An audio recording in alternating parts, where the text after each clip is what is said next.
What is up, my good people, on Beyond the Veil? Chris and Cherie coming to you from Beyond the Veil. I'm used to opening it up with our regular intro, but I came across the most ridiculous thing I have ever seen in my life. We have reached levels of dum-dum.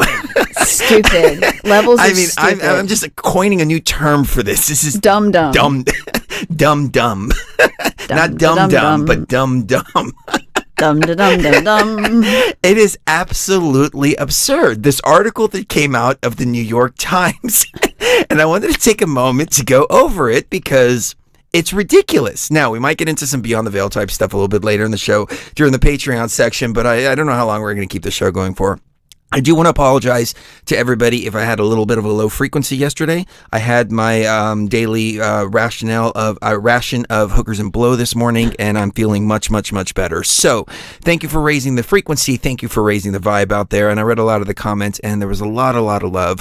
A little bit of love that we didn't get a chance to acknowledge yesterday. G-Hog sent a super chat, and I didn't get to say thank you to G-Hog because I totally missed it. But y'all need to check this out. My Texan just came out. Y'all need to check this out. I mean, y'all need to check this out. Look at this dumb shit here. Have we already moved to Texas in our minds? Look at this dumb shit here. Don't go down the rabbit hole. Critical thinking, as we were taught to do it, isn't helping the fight against misinformation. This is not coming out of the Onion. This is not coming out of the Babylon Bee. This is coming from the New York Times. Mm-hmm. Don't go down the rabbit hole. Whatever you do, don't go down the rabbit hole. Don't look. Don't look at it. Don't look at it. Don't look directly at the truth. Don't look directly into the light of the truth. Oh my God. It must not be viewed directly. It will blind you. All right, before there was a time when you had to have proper sunglasses in order to see beyond the propaganda. You had to have a certain set of lenses on, like in the movie They Live. Uh-huh. But it's gotten to the point of absolute absurdity when they are coming out with an article that says, stop thinking critically. Stop at the critical thinking. It's not helping. That literally says, stop with the critical thinking. It's not helping.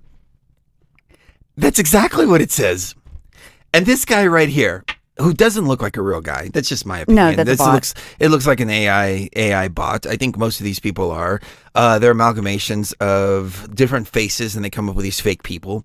The guy may be real, though. Who knows? He may be real. I'm not taking that off the table. I'm just making an observation there because I'm thinking critically based on the information that I've seen.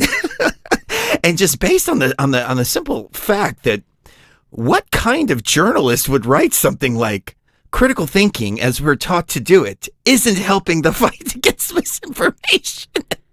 I mean, this isn't even playing to the lowest common denominator. This is playing to the lowest of the low, like 10 times lower than the common denominator here. Oh, yeah. For an academic. I love it when they have to like... For an academic like me. For an academic like me. You're super smart, by the way. I will sign affidavits saying how smart I am. I remember this back in the day of carpet cleaning. You used to have like honest carpet cleaning. And it's like, do you really have to say that you're honest before your name? Isn't that something that you just kind of like, show? For an academic, Michael Caulfield has an odd request. Stop overthinking what you see online. Just stop it right there. Just, come on, guys, enough is enough. Come on. We've been overthinking this. We've been thinking too deeply. Mr. Caulfield, a digital literacy expert at Washington State University, Vancouver, knows all too well that at this very moment, more people are fighting the opportunity to lie to you. More people are fighting for the opportunity to lie to you than perhaps any other point in human history. No. Okay, I'll give you that. There are way more mainstream media outlets out there than there have ever been in human history. So, okay, there are more people fighting to lie to you. than we've ever had in human history. Misinformation rides the greased algorithmic rails of powerful social media platforms and travels at velocities. This is word. It breaks the bounds of space and time. It's transdimensional misinformation coming to you from another dimension. Coming to you from beyond the veil. Or the Twilight Zone. The Twilight Zone.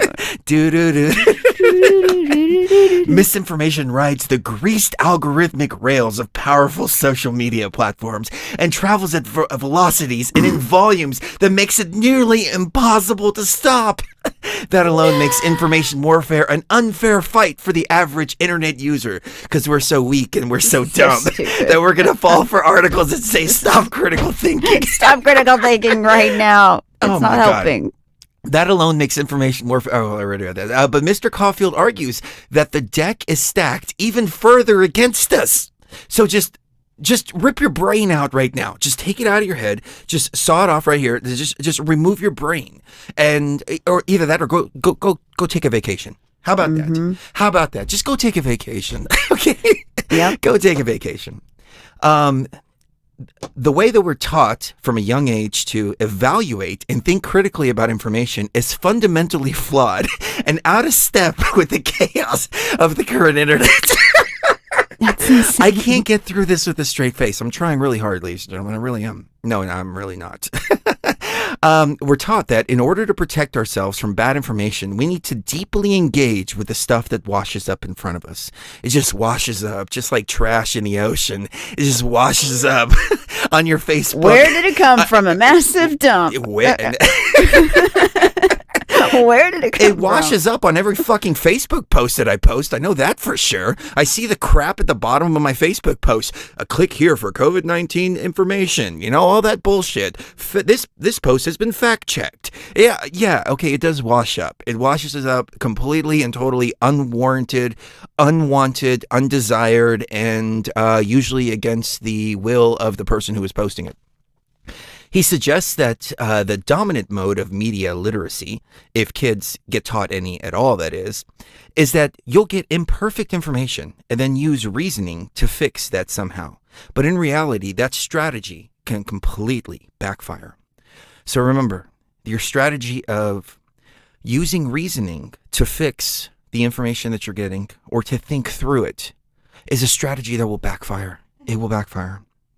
In other words, resist the lure of rabbit holes, in part by reimagining media literacy for the internet hellscape we occupy. So many loaded words, so many loaded terms.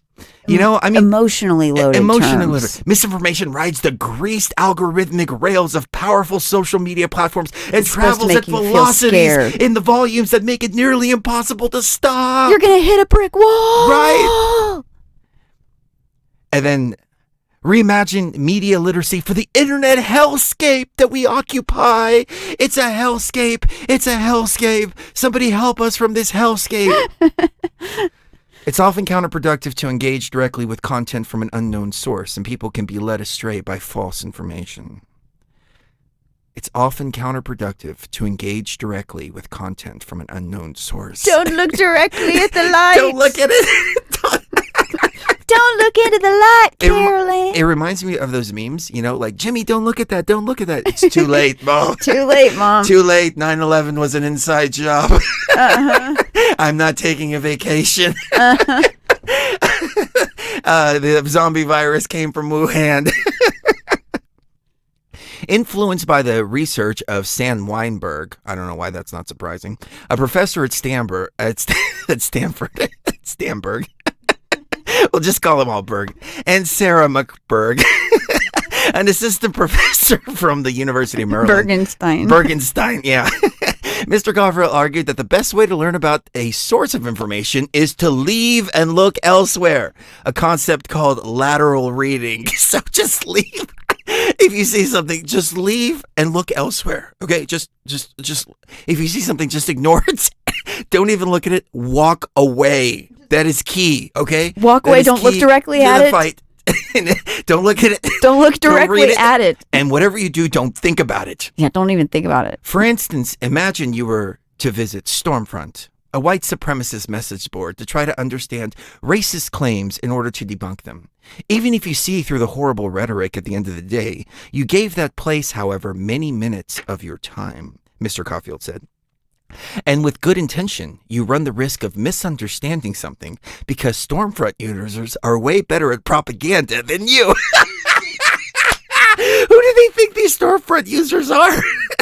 So anybody, for people that aren't familiar, Stormfront is a white supremacist website. I don't even know if it exists anymore. This was way back in the days of like Jeff Rentz and David Duke and people like that were going from shortwave over to internet, and they were bringing all their white supremacist propaganda and anti-Jew stuff and, all that stuff, et cetera, et cetera, et cetera, which is kind of funny because I made a joke about Berg earlier, and then it all of a sudden jumps into Stormfront. I didn't even read the article before I got on air.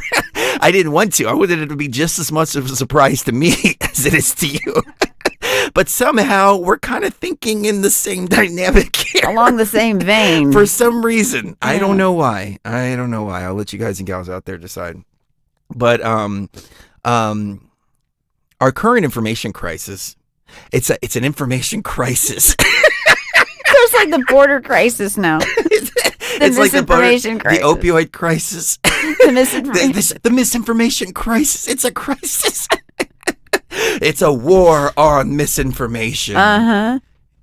You're either with us. Alex Jones coined that, though. He called it years ago. He said it's a war on your mind. It's an information war, an info war. And he was 100% right about that.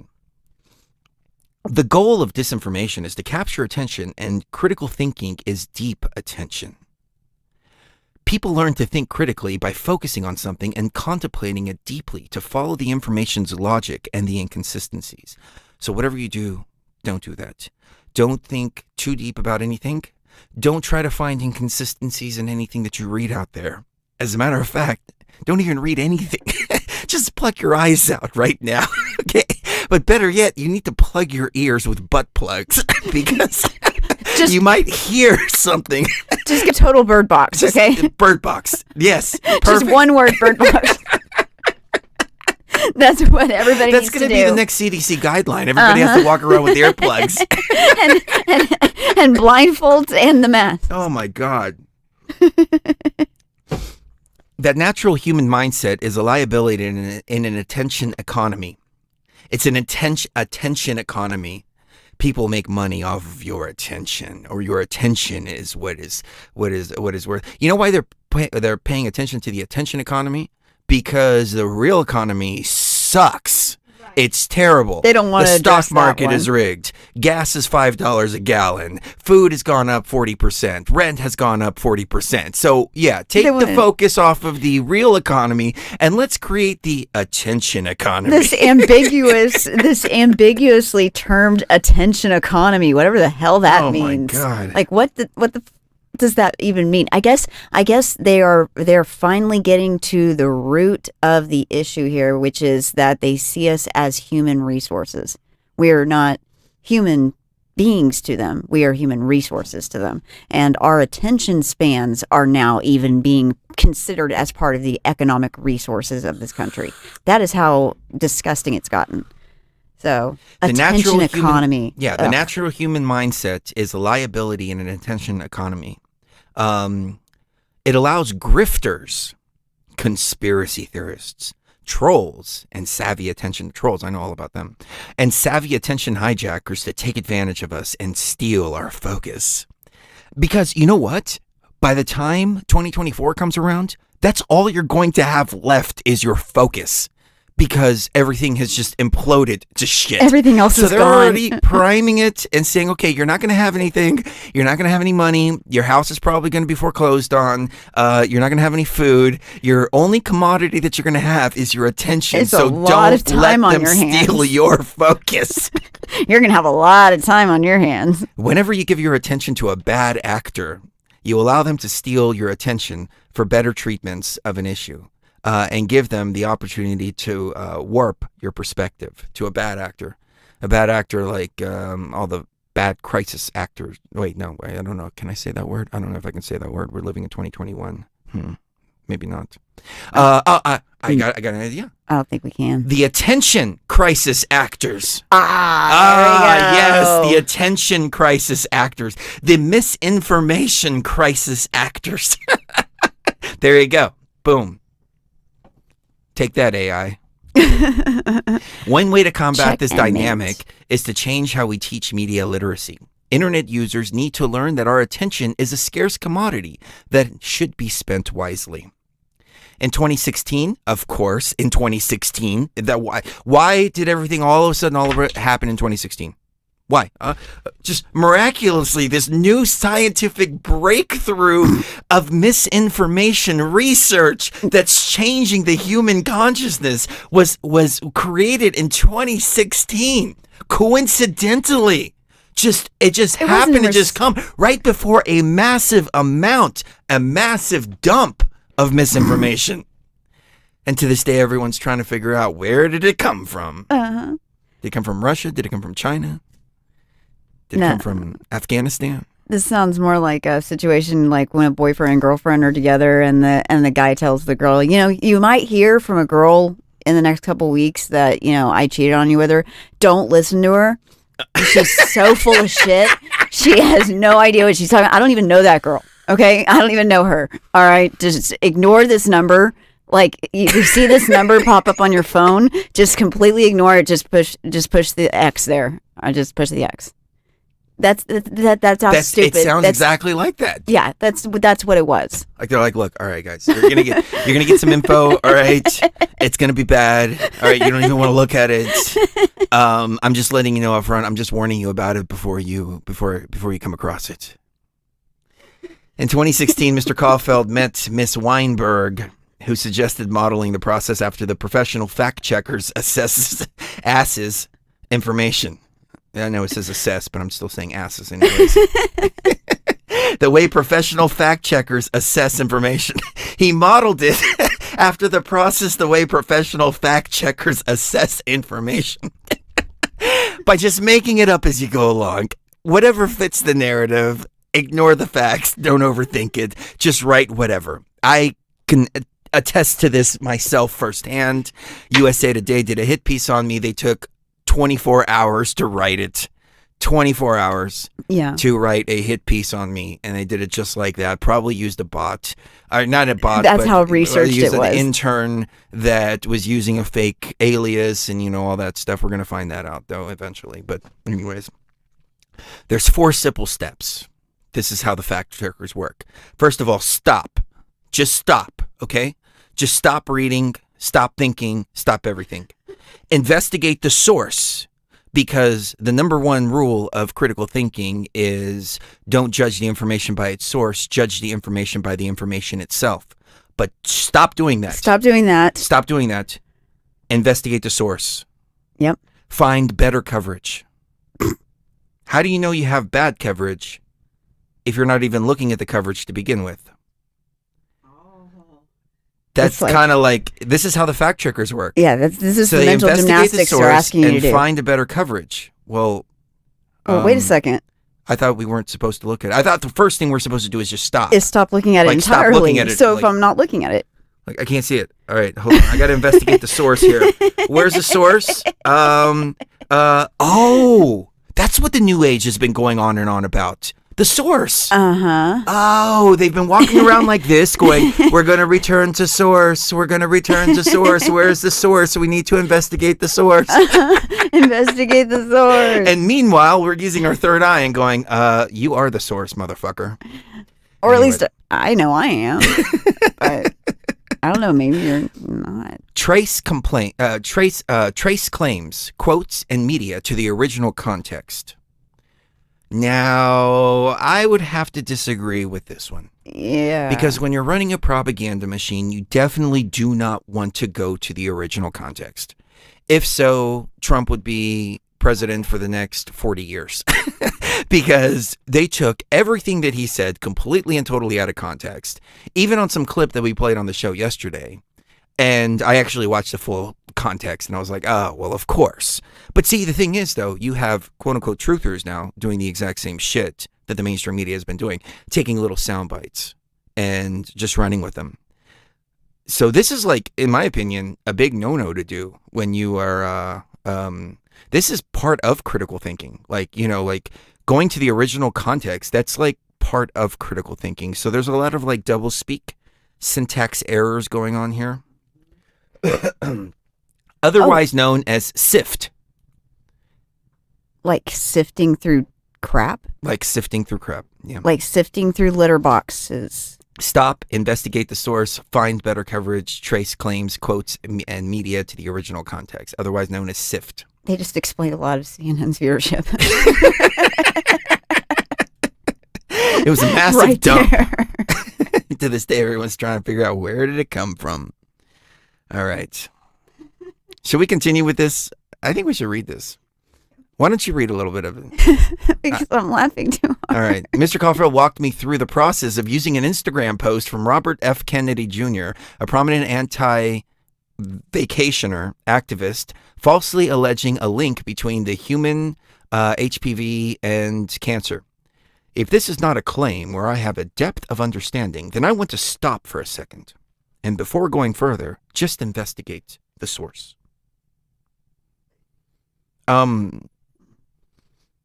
One precludes the other, dude. Well, that's like you want to investigate the information at the source. It's totally backwards. It's like it. Right. I was laughing about this up until this point, but for some reason, when I read that line, a sense of sobriety came over me. Yeah. Now that I'm thinking about it, it's like, whoa, wait a minute. This is pretty heavy shit. this is some serious mind control. This right is here. serious mind control propaganda here. Yeah. Mr. Caulfield said he copied Mr. Kennedy's name in the Instagram post and popped it into Google.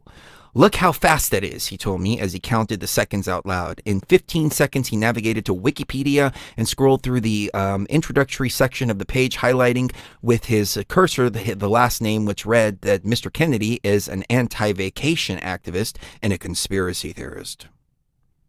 Wow. You can't be any of those now. Because then you're a tainted source.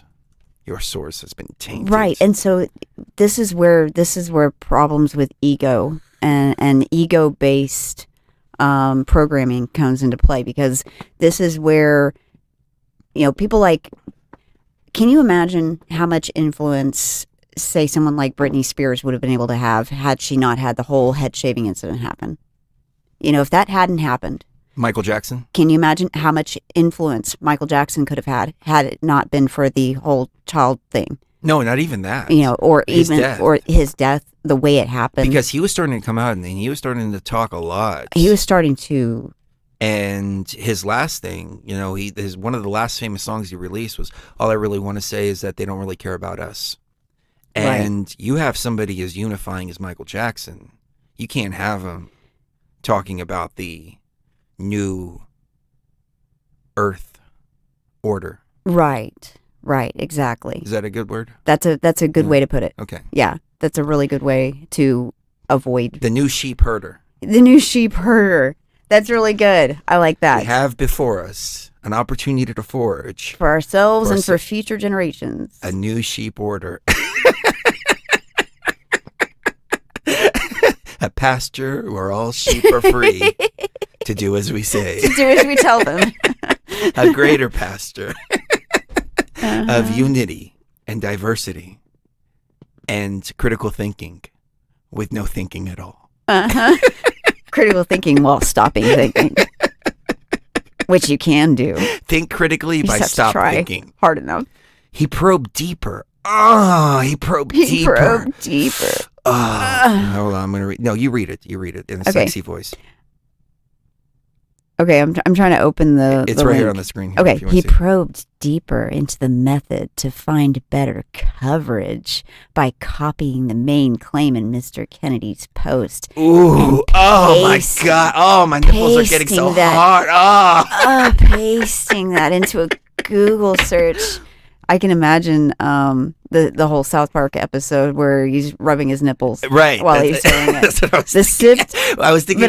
Of Mel Gibson. Yeah. Remember? The South Park. He's like, yeah, my nipples are so hard. The SIFT method.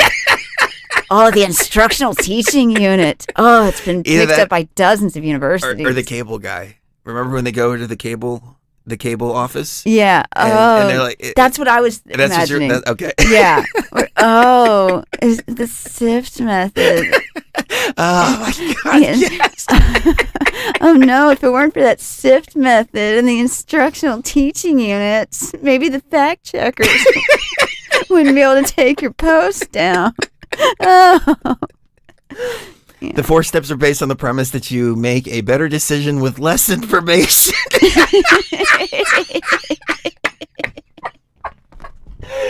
Don't read the insert. Just read the cover. Do not read the insert. Please, by all means, do not. You'll make a better decision if you just read the cover, not the insert.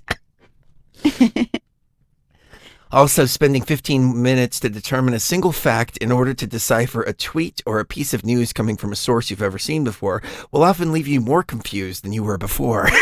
The question we want students asking is this a good source for this purpose, or could I find something better relatively quickly? Could I find something better relatively quickly? Like, I don't want to look at this. Let's find something better relatively quickly. Let's do a quick Google search. There we go. It's the first one is always the right one. There you go. I've seen in the classroom where a student finds a great answer in 3 minutes, but then keeps on going and ends up won over by bad information. So look at the first bad information. The first link you see is the right one. That's what they're telling you. It's like, it's you don't need more than 3 minutes to look into something as profoundly important as the Constitution or something like that. Nope, you don't need more than 3 minutes to understand it. You know what we do with bad information around here, right? Oh, yeah. I'm bad information. Bad information. I'm a bad information. I'm a bad information. Oh, I'm a bad information. I've been a very bad information. Oh, I'm bad information.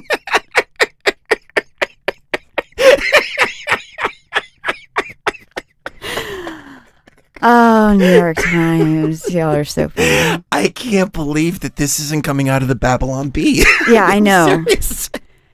SIFT has its limits. Of course it does. Which is do not think. That's the limit. Like, do not think. Do not look. You're limited to not think. Stop. That's what it says. The first thing is stop. Just stop reading. It's designed for casual news consumers, not experts or those attempting to do deep research. So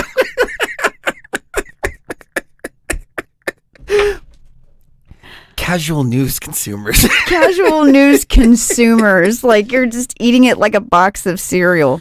You're consuming it. You're not even digesting it, really. You're just consuming it and then, just... For the discriminating gentleman out there. Goes right through, yeah. All right. For the discriminating gentleman. Where is that? For someone just trying to figure out a basic fact, it's helpful not to get bogged down.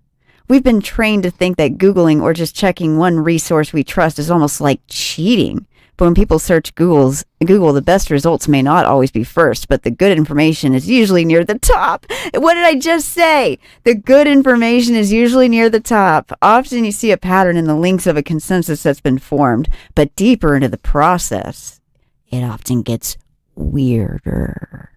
It gets weirder. It gets weirder. When you said weirder, I for some reason, the image of two fat guys with pig outfits and a dominatrix. I was just thinking that. A midget running around. I don't know why the midget is there, but there's this whole little carnival scene. There's a lot of pink going on. Yeah, there's a lot of pink and some kind of gooey stuff. And Hitler, a guy with a Hitler type of mustache, but he's wearing high heels. Yeah, from the number 30 from the movie, the number 31. Yeah. Yeah. The little midget Nazi guy running around. Yeah, there you go. Yeah. And there's really just messed up things going on in that picture. Christina Ladham, an assistant political science professor at the University of Nevada, Reno. Oh, of course. He comes from Reno. Of course, from Reno. Nothing good can come out of Reno. Nothing good comes out of Reno, no. Has seen the first-hand damage. Has seen the damage first. The carnage firsthand. I've seen the carnage of misinformation. Ladies and gentlemen, the carnage is too graphic for us to show here on this program. You're going to have to go to our Patreon, patreon.com/BTV Tribe, where we can show you the full extent of the first-hand damage that has been seen by this dangerous misinformation crisis that we find ourselves in right now. This is the most important thing in the world because the attention economy is in collapse. Our attention spans are far too focused. The Down syndrome Jones has fallen. I can't even. All right. Oh, my God. During one research assignment on the 2016 presidential race. Of course. Of course. Oh, 2016. No, that's coincidence. Just coincidence. Multiple students cited a debunked claim from a satirical website claiming that Ben Carson, a candidate that year, had been endorsed by the KKK. He's black. What kind of nonsense is that? He ain't black. Don't even say Ben Carson is black. He voted for Trump. Oh, that's right. And you ain't black if you don't vote for Trump. I mean, if you vote for Trump. If you vote for Trump. If you don't vote for Biden, you ain't black. If you don't vote for Biden, you ain't black. Yeah. Those are Biden's own words. Not mine. His own words, not my words. But, you can take that soundbite if you want, and you can totally, flip it upside down on me, just like they do in the mainstream media. But with Orange Man. Yeah, every day. Some of these students had never had somebody even talk to them about checking sources or looking for fake news. Yeah, I mean, this is absolutely fake news. It's not Ben Carson that was endorsed by the KKK. It was Biden that was endorsed by the KKK. Hey. You're thinking too deeply. Okay? We don't go Don't look at that directly. We don't go there on this show. No. Don't look at me directly. It was just uncritical acceptance if it fit with the narrative in their head, or complete rejection if it didn't. Ben Carson being part of the KKK doesn't even fit anyone's narrative. Like, that doesn't even make sense. Miss Latham started teaching a SIFT-based media literacy. Let's take a look at this person here for a second. I just need to put her on the screen just for a second. Yeah, she looks highly intelligent. And we need to get some. Let's take a moment for a second and just focus on this image just for a second and tell me what you.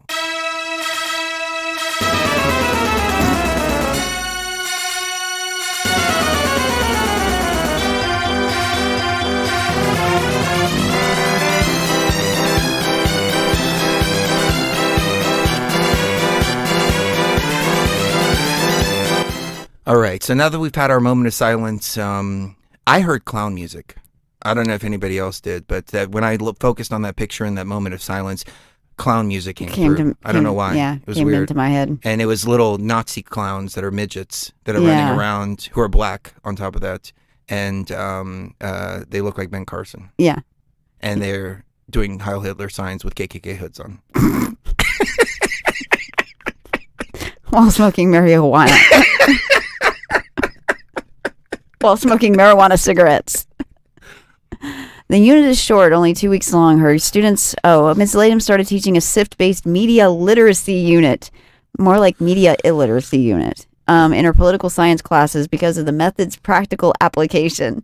The unit is short, only 2 weeks long. Well, yeah, of course, because it doesn't take a whole lot of effort to tell somebody not to think.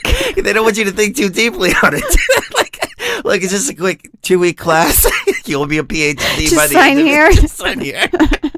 Don't even read it. Don't even read it. Remember the rules. Remember what we just told you, huh? Almost gotcha. You need practice. It reminds me of this test I took when I was a kid. And the test said at the very top, read through this test before filling anything out. Or read through this test first. Step 1, read through this test first. And then, it takes you through all these questions, and like 20 or 30 questions. And at the very end, it says, do not write anything on this paper. And all of us filled out the whole freaking test. Yeah, everyone. The whole class. Everyone did. Nobody read. Not a single person read from top to bottom. The whole thing. Yeah. But it said step 1, read through this entire test. And then at the bottom, do not fill anything out. But the one other organic person that I went to school with did catch that. Oh, really? Oh, you took it too? Was the one? Yeah, they did it in my high school senior class. As a critical, it was part of the we did like critical thinking kinds of. We were taught logic and rhetoric and things like that because I went to private school. Hey, we can't talk about that. Yeah. Oh, yeah. That's against grammar. That's logic, rhetoric, arithmetic. No. Yeah, that's completely forbidden. Forbidden. That's forbidden now. Okay.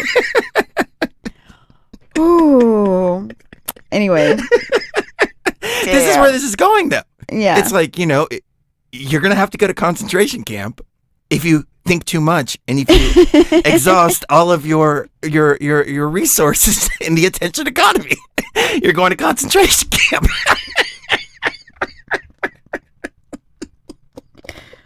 Oh, my God. Wow. Where ironically you learn to not pay attention.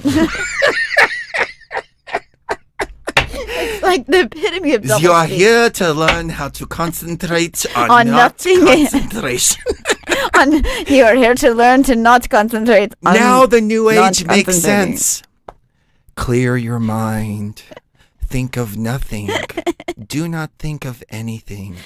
Block out any intrusive thoughts. Uh-huh. It's all been building up to concentration camp. No, it's been building up to blocking out all thoughts.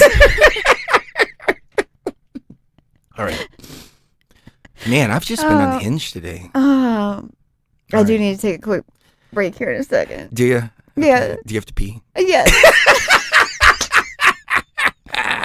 Oh, I knew it. All right. You're making me laugh. I don't know how much more of this we're gonna go over. We might go over a little more of it. We might not. It depends. But I'm glad that I was able to entertain today. Yeah. Oh, this was hilarious. Thank you. This may be the most important speech I've ever made.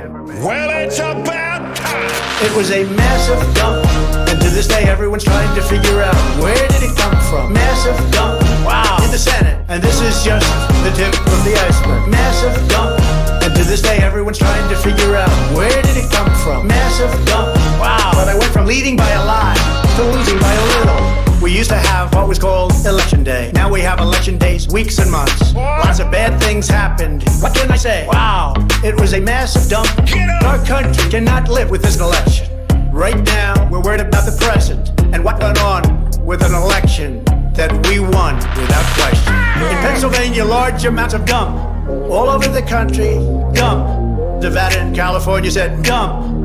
Right here in Washington. It was a massive dump. And to this day, everyone's trying to figure out where did it come from. Massive dump, wow, in the Senate. And this is just the tip of the iceberg. Massive dump. And to this day, everyone's trying to figure out where did it come from. Massive dump, wow. But I went from leading by a lot to losing by Look a how sexy little. Mrs. Gio's So looking. many got ballots. Oh my God, They look didn't at even those know what they curves. were for. And again, so many received more than one ballot. Hold In some Trying to cases, get more the than camera a two little better ballots. If you were a Look at Democrat, that. Oh, we're gonna fix up your favorite. ballot, make sure it's perfect. If you were a Republican, don't even talk about it. Can you believe this? The hardest thing I have to do is dump. When they're irregular, dump. Let's go on to the next dump. It's because they know they are hiding. They massive dump. And to this day, everyone's trying to figure out where did it come from. Massive dump. Wow. In the Senate. And this is just the tip of the iceberg. Massive dump. And to this day, everyone's trying to figure out where did it come from. Massive dump. Wow. But I went from leading by a lot to losing by a little. What the fuck, bro? All right. I know we're going to get a complaint from somebody tonight. But it's okay. It's okay. Because we got a lot of complaints about the last show, too. Yeah. We always get We really complaints. don't care Yeah. at this point. We need to start a complaint email. We had one on TFR. Do you remember it? I kind of remember What was it called? I forgot what it was called. We did a We did a little parody. commercial saying, about it. It was like, it wasn't as vulgar as fuck off, but it was like, we don't give a shit at TFR. Yeah, we don't give a crap. shit at Yeah. tfrlive.com. Go fuck yourself at tfrlive.com. All right. So this goes on. Oh, wait, I saw the word snobs. All right. All right, I saw the word snobs. We're going to have to find this.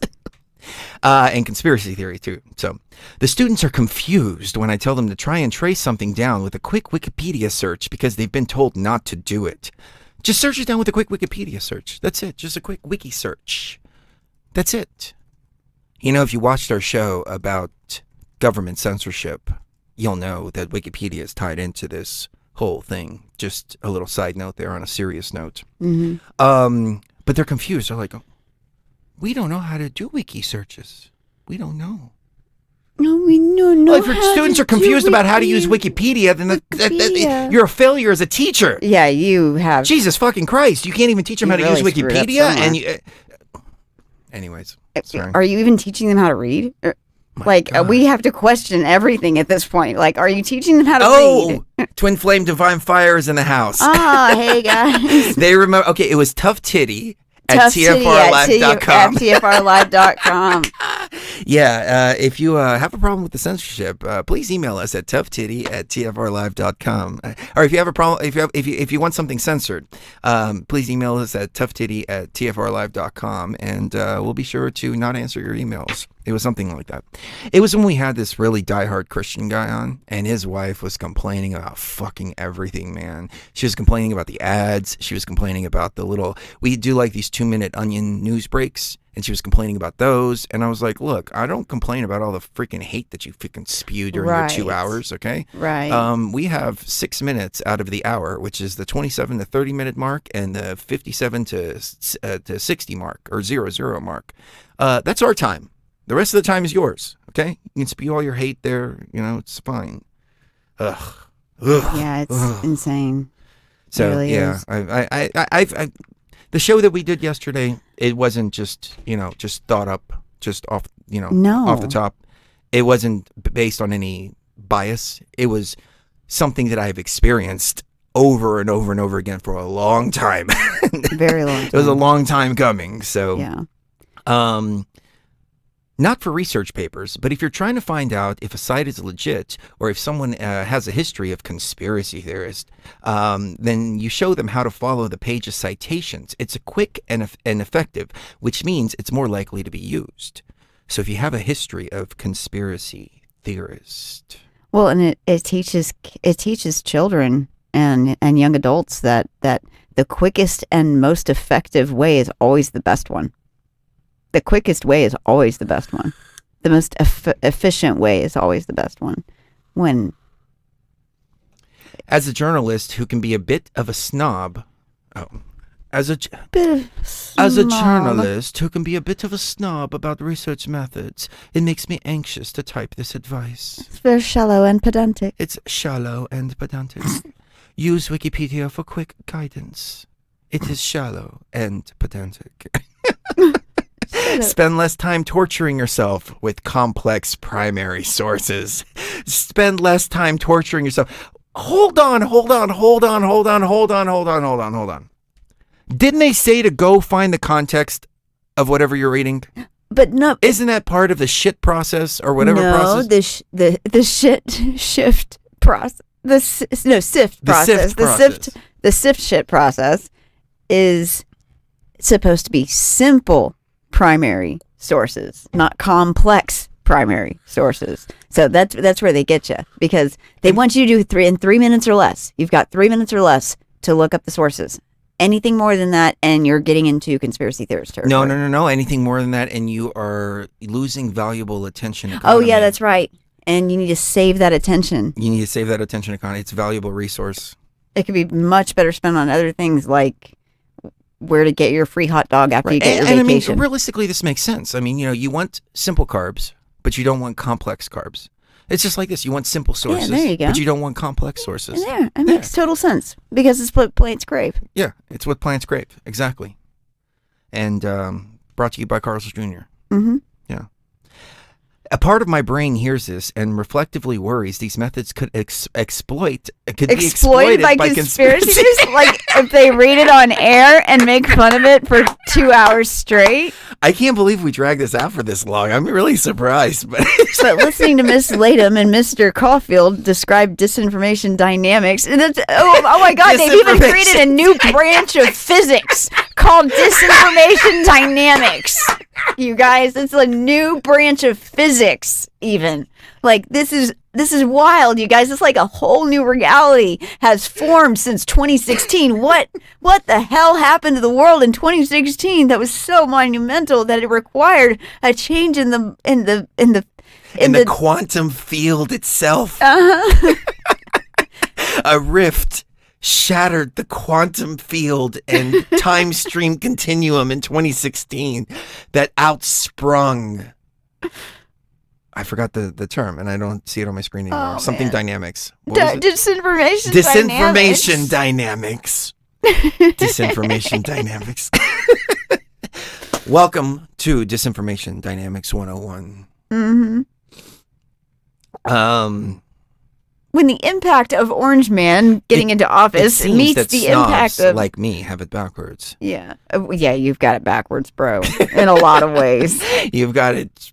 Yeah. You've got it backwards. Yeah. Well, like I was going to go somewhere, but I'm not going there. Think about YouTube conspiracy theorists or mini QAnon. No, hey, you can't use that. Oh, sorry. I'm sorry. I apologize. We need to call them Blue Anons. Blue Anons. There we go. Blue Anons. Think about YouTube. And anti-vacationers. Oh, okay. I don't know why my word changer isn't working on this. It should be changing this word to vacation. Oh, okay. Yeah. Blue Anon or anti-vacation influencers. Their tactic, as Mr. Caulfield noted, is to flatter viewers. Oh, yeah. As we really flatter the viewers. While I can tell just, by the chat room that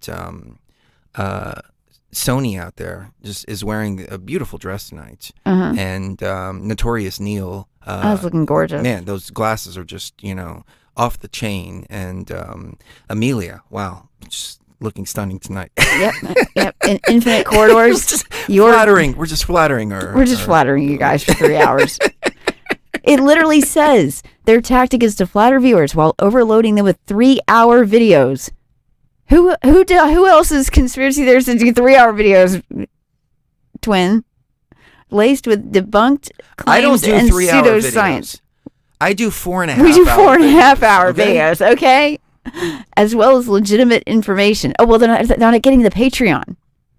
So they're kind of like, they're doing an average. They're not subscribed to the Patreon, so they're getting an average of about 3 hours. If they would subscribe to our Patreon, they would get much more content. Yeah, they get a lot more content. /BTV Tribe. Yeah. Of course. Like our last show from yesterday, 4.5 hours got cut down to about 1 hour and 20 minutes. There you go. So there you go. Yeah. Laced with debunked claims and pseudoscience, as well as legitimate information. So at least they admit that some of our information is legitimate. At least they have to admit that because it's so well known. Like some of this information is obvious at this point. The internet offers this illusion of explanatory depth. Is that what we have? It is an illusion of explanatory depth. An illusion. You know what I did? I was with my niece the other day. I think I got it on video. I do have it on video, but it's on my phone. I'm sitting there. We're driving. I'm taking her to McDonald's. I got my camera here, and I go, "Hey, check this out." And I say, "You see this? It's in this hand. Now it's in this hand. Now it's in this hand again." And she goes, and I go, "What?" And she goes, "You didn't move your hand at all. It didn't move from your hand."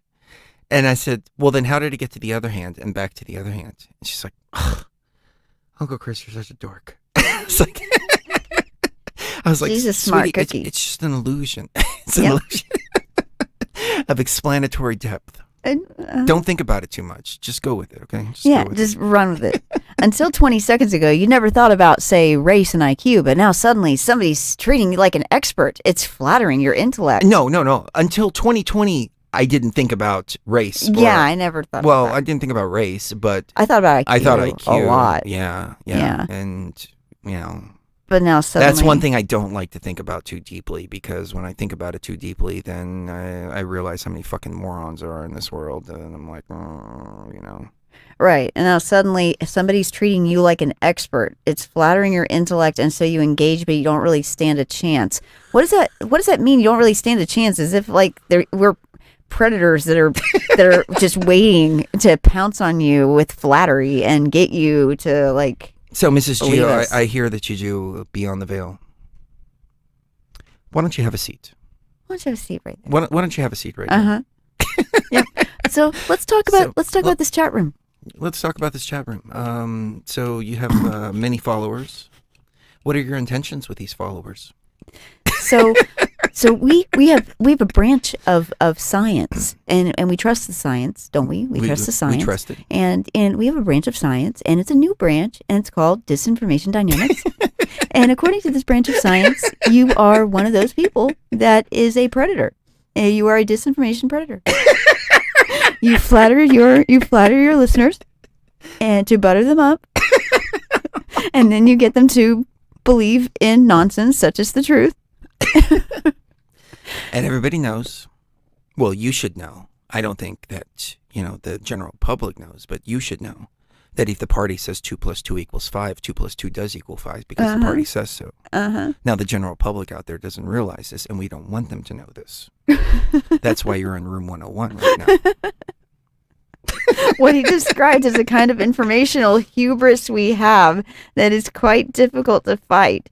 No, it's called knowing that 2 + 2 = 4. That's not informational hubris to know that 2 + 2 = 4. What you're doing is hubris, okay? Well, what Sift and Mr. Caulfield's lessons seem to do is flatter their students in a different way.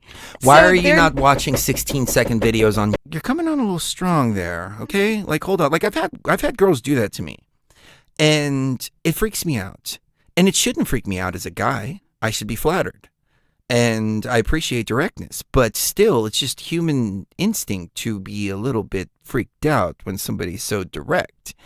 And it's like Biden, like even just talking about this, like I can feel Biden's nose on the back of my neck, and just I can feel the air of his from him breath sniffing. right now, and I'm just like, I'm starting to shake just thinking of that. Ugh. This is how this article is making me feel. Yeah, this is cringeworthy right here. And it says the goal of SIFT isn't to be the arbiter of truth, but to instill a knee-jerk response that asks if something is worth one's time and attention, and to turn away if not. I'm sorry, but now I'm starting to get a little irritated, because I know that there are hundreds of events throughout the week, any given week, that if I just looked at it at face value, there would be major, major problems in my life. Because I would think that Chris is constantly cheating on me. I would think that, these, things are happening in the world that are definitely not happening, or that things aren't happening that definitely are happening. Our house would probably get, we would probably get kicked out of our house for not paying rent. Just stuff like that. You have to look into things in order to understand them enough to understand if they're worth your time and paying attention to. And if something is making your attention gravitate towards it, there's probably a reason, and there's probably a subconscious reason for that. And they're encouraging you to see everything through this telescopic lens that's not even telescopic. It's like myopic lens that only looks at the face value of things for 3 minutes or less, and then any more than that, and you're falling into a rabbit hole. This is starting to take a turn now in a really strange and devious direction. Because the method is less interested in political judgments. Yeah, right. I agree with you, because it could be a case to where somebody who the UPS guy comes to the door. I'm like, who's that guy? Who is that guy? Who is that guy that came to the door? You're cheating on me. I know you're cheating on me. I know for a fact you're cheating on me. Enough of that. That joke didn't go as well as I'd hoped. Yeah. But it kind of fell flat at the end. But that's okay. That's okay. It started off really G-Hog is in the house. What's up, G-Hog? I forgot to tell you thank you for the super chat the other night. So thank you, brother. Appreciate it. All right, so we only have a couple more paragraphs of this, so we can go Yeah. over it, or we can just we can just kind of wrap. We can just sift through it. By the end of the, It sounds so simple, yeah. but I think that teaching people how to check their news sources, even a quick Wikipedia, can have profound effects. A quick Wikipedia search, it can have profound effects. So can cancer. SIFT is not an antidote to misinformation. Poor media literacy is just one component of a broader problem that includes more culpable actors like politicians, platforms, and conspiracy peddlers. Conspiracies! Get your conspiracies here! Like your peddlers are dangerous drugs or something. Hey. I got your 9/11 documentaries right here. I got the Obama deception. What's up? Oh, Hey. flat Earth clues? Yeah, I got that right here. Hey, got any more of that loose change? SIFT is not an antidote to misinformation. Poor media literacy is just one component of a broader problem that includes more culpable actors like politicians, platforms, and conspiracy peddlers. If powerful, influential people with the ability to command vast quantities of attention, barrels and barrels of attention in this attention economy. Alex Jones is the El Chapo. He's the El Chapo. He's the El Chapo of attention. That's why he had to be completely banned everywhere, put off to the side. Uh-huh. And you go into his house, and he's just got like stacks and stacks of attention. Yep. And he's riding around on fields with his horses. And we're like that guy and he's lighting cigars to people's attention. Uh-huh. And we're like that guy that put all that acid and ecstasy out there. You know, we're like those guys of this world. If powerful, influential people with the ability to command vast quantities of attention use that power to warp go back up a little bit. Sorry. Warp reality. And platforms don't intervene. It goes right back to the quantum shift and quantum physics. They're admitting it. Disinformation, what do they call it? Disinformation dynamics. Disinformation dynamics. You'll cause a black hole. You can cause a warp in attention and a warp in reality. A warp in reality itself. From the disinformation dynamics of the black hole you create when you put out disinformation. And platforms don't intervene. Oh, these platforms need to intervene because Chris Geo goes against our community standards himself. Maybe that's why as a person. Maybe that's why we keep having so many Mandela effects. Yeah.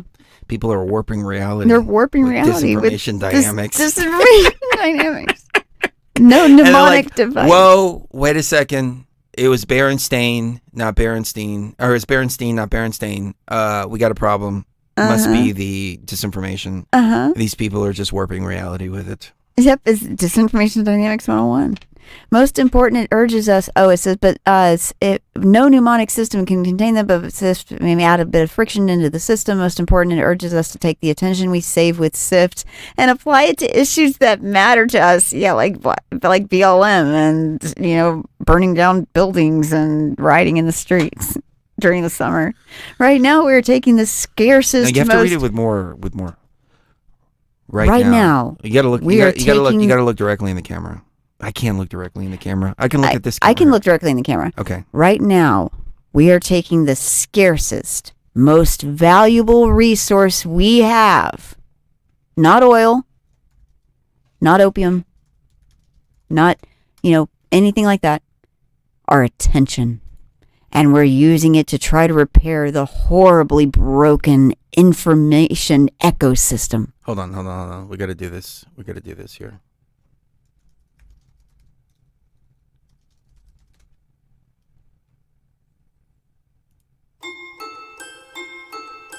Right now, we are taking the scarcest, most valuable resource we have. Our attention. And we're using it to try to repair the horribly broken information ecosystem. We're throwing good money after bad. Our focus isn't free, and yet we're giving it away with every glance at a screen. But it doesn't have to be that way. In fact, the economics are in our favor. Demand for our attention is at an all-time high, and we control the supply. It's time we increased our price.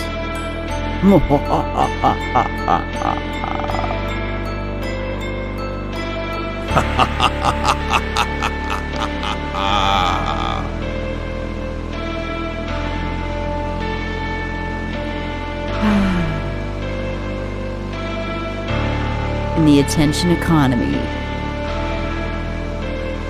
conspiracy theorists are here to blow it up by taking all your attention away from important things like vacations and how they should be forced on everyone, and masks being worn in your own home, and sending your children off to school with enough toilet paper for when you run out of toilet paper. I'm just trying to think of whatever. We're going to take a quick break, and then on the other side, I'm going to talk about critical thinking. Yeah. Well, you used to really be scared here. Johnny, You're still afraid. stop it now. I mean it. They're coming to get you, Barbara. Stop it. You're ignorant. They're coming for you, Barbara. Stop it. You're acting like a child. They're coming for you. Look, there comes one of them now. He'll hear you. Here he comes now. I'm getting out of here. Johnny.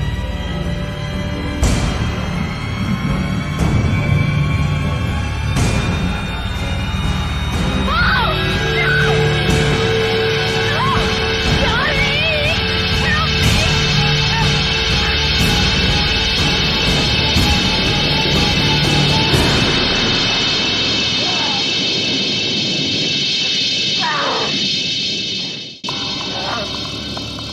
The Delta variant is a symptom of a bigger threat. Vaccine refusal. After an all too brief respite, the United States is again at a crossroads in the pandemic. The number of infections has ticked up, slowly at first, then swiftly to 51,000 cases per day. On average, more than 4 times the rate a month ago. The country may again see overflowing hospitals, exhausted healthcare workers, and thousands of needless deaths. The more contagious Delta variant may be getting the blame, but fueling its rise is an older, more familiar foe. Vaccine hesitancy and refusal, long persuasive in the United States. Were a wider swath of the population vaccinated, there would be no resurgence of the Delta variant, Alpha variant, or any other version of the coronavirus.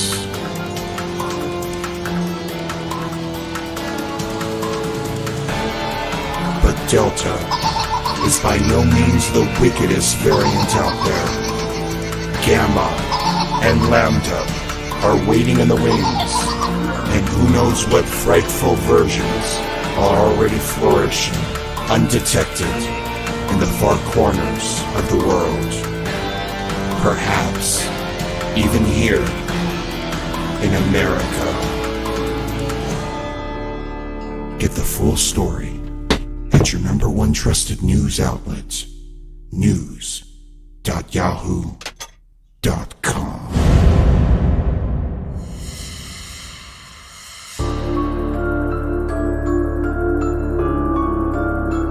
Spooky shit, huh? Spooky shit. That was an actual article from USA Today. I just read it word for word. It's funny what some scary music and the mainstream media can do. I was thinking of doing a whole YouTube channel like that, where I just read news articles with horror music in the background. It reminds me of an Alex Jones documentary from way back in the day. I don't remember which one it is. Mrs. Geo has to go. She's having a little pain in her back, and poor baby. And you're looking really hot tonight, by the way. No, you really are. Like, that outfit is really, like, yeah. Oh, yeah. Oh, baby. Do you have the cameras off? Okay. I love you too. All right. So, yeah, I guess we can go into critical thinking for a while. I hope you found that to be entertaining and funny, you know. I have a funny side to me, and I probably need to bring that out a little bit more. What else can we do as the Matrix shuts down but sit back and just kind of laugh about it? And that's the number one thing. You know, Cherie raised this point, and she said, you know what?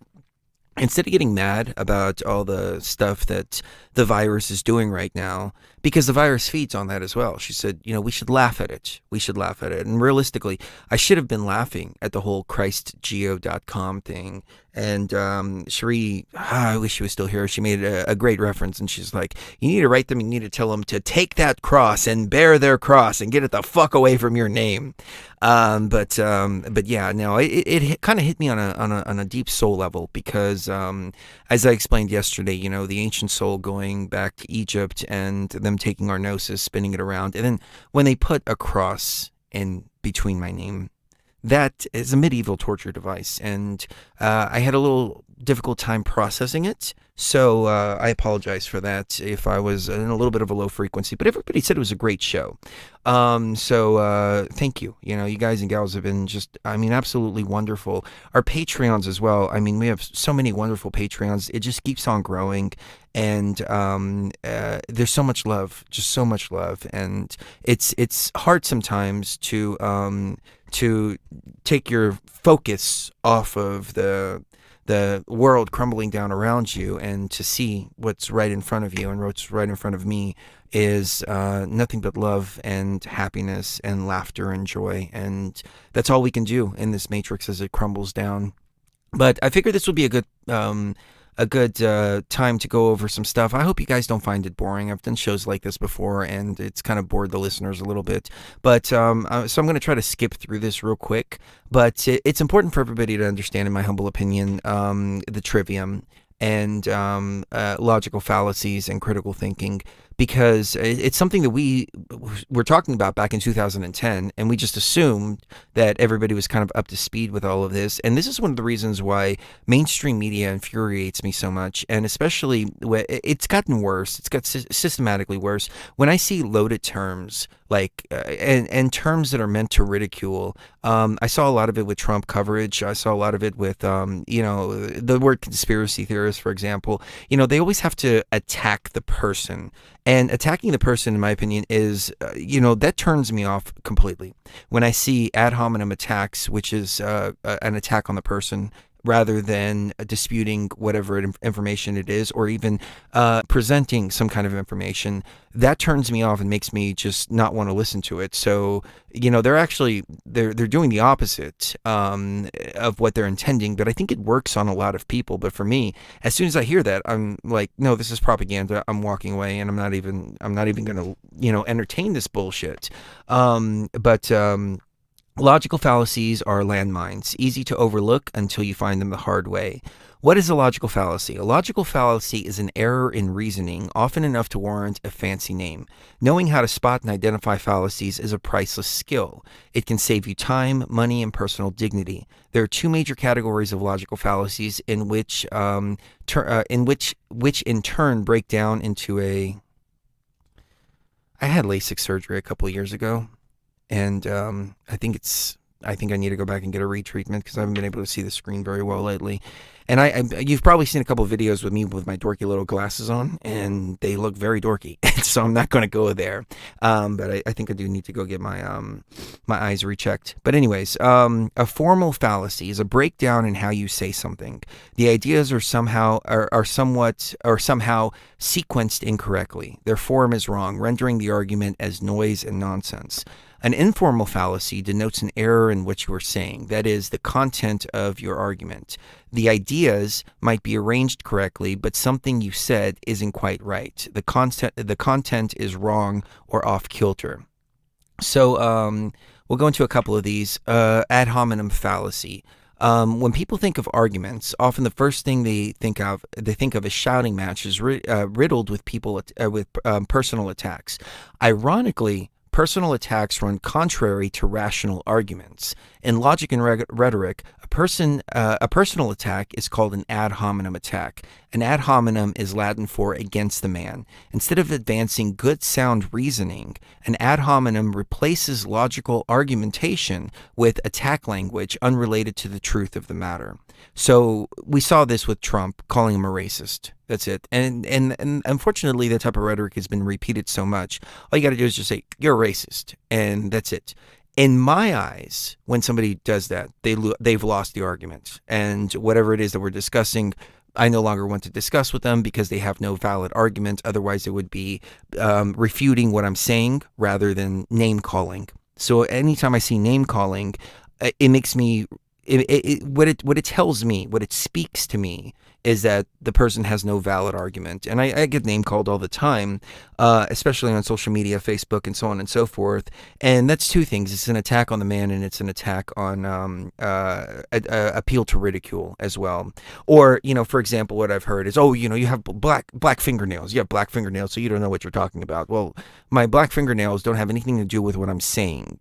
But if you're going to resort to that, then you're either not thinking critically on the same level that I'm thinking at, and so engaging in conversation with you is pointless, or you have no valid argument against what I'm saying. So, perfect example, the show we did yesterday. I didn't read all the comments, and a lot of people don't realize, but when I'm behind this desk here, I have 10 different things that I'm looking at. I'm looking at this monitor, I'm looking at this monitor, I'm looking at this monitor, I'm watching the sound, I'm watching my mixers over here. I even have a little sound device back here, and I have to keep an eye on these meters as well. Sometimes I have the call board here. And I'm trying to watch the chat at the same time. So I've got several things going on here. So I don't get a chance to read the chat room a lot as we're doing shows. Cherie, on the other hand, has the luxury of just sitting back and just talking, which I would love to have that luxury. But I've been doing this for so long that it's kind of like second nature. I can do all kinds of stuff while I'm talking at the same time. But Cherie reads the chat a lot more. And she was saying, nobody could really refute anything you were saying. Instead, the trolls that came along in the chat, all they were doing is just name calling, and that's it. They didn't have anything to present to refute anything you were saying. So you did a freaking awesome show yesterday. I was like, yeah, but my vibe was a little bit low. It's just like, don't worry about that. The information that you put out there was fantastic. And even the trolls themselves, as ardent as they were in their biases, when I brought up the website ChristGeo.com, not a single person turned around and said, you're being egocentric there. I was like, wow, really? Even the ardentest of trolls out there? And she was like, yeah, nobody said anything because it's very apparent. By taking your name, Chris Geo, and then creating a website called Christ Geo, inverting everything that you stand for, everything that you talk about, everything that you have been for the last 13 years, and inverting that and adding that medieval torture device in the middle of your name, that was a direct attack on you, and rightfully so. You called it out. So I got to give kudos to Mrs. Geo for noticing that, and I think a lot of people in the chat room as well were also recognizing that as well, and recognizing that a lot of the people who came in just didn't have any arguments, so they just resort to name calling and stuff like that. More specifically, the ad hominem is a fallacy of relevance, where someone rejects or criticizes another person's views based on personal characteristics, background, physical appearances, or other irrelevant arguments to the issue. So, for example, if I tell you that vegetables are healthy for you, and you turn around and you say, well, you don't know what you're talking about, that's bullshit, you're overweight yourself. And it's like, well, does that take away from the fact that vegetables are healthy from you? No, it doesn't. But in an argument like that, when somebody uses something like that, then go, okay, this person really can't refute what I'm saying, so they're just kind of reaching for that. An ad hominem is more than just an insult. It's an insult used as if it were an argument or evidence in support of a conclusion. Verbally attacking people proves nothing about the truth or falsity of their claims. Using an ad hominem is commonly known in politics as mudslinging. Instead of addressing the candidate's stance on the issues or addressing his or her effectiveness as a statement or statewoman, an ad hominem focuses on personality issues, speech patterns, wardrobe, style, and other things that affect popularity but have no bearing on their competence. So this was a perfect example with Trump all throughout 2016 to 2020. The mainstream media was nonstop bombarding him with appeal to ridicule, ad hominem attacks, and many, many, many logical fallacies, which is what drew me to him to begin with. Because number one, I saw the arguments that they were using against him. I saw how viciously they were attacking him. And I know that if they had a valid argument, they would use that valid argument. If they had some genuine dirt on him, they would use that genuine dirt. Instead, it was a bunch of made up stuff, Russian collusion, and all kinds of stuff that turned out to be disproven. But it was a bombardment of personality attacks, speech pattern attacks, wardrobe attacks, even the Orange Man in and of itself. So it made me go, hey, there's something more to this guy. And I started to pay attention. And then when I started to pay attention, I started to realize they can't attack him on his policies. They can't attack him on anything that he's done. They can only attack him through these logical fallacies. But for the average person out there, unfortunately, it worked. Or they want us to believe that it worked. But we did two shows ago, we did a show about bot farms and how bot farms are now being raided and investigated.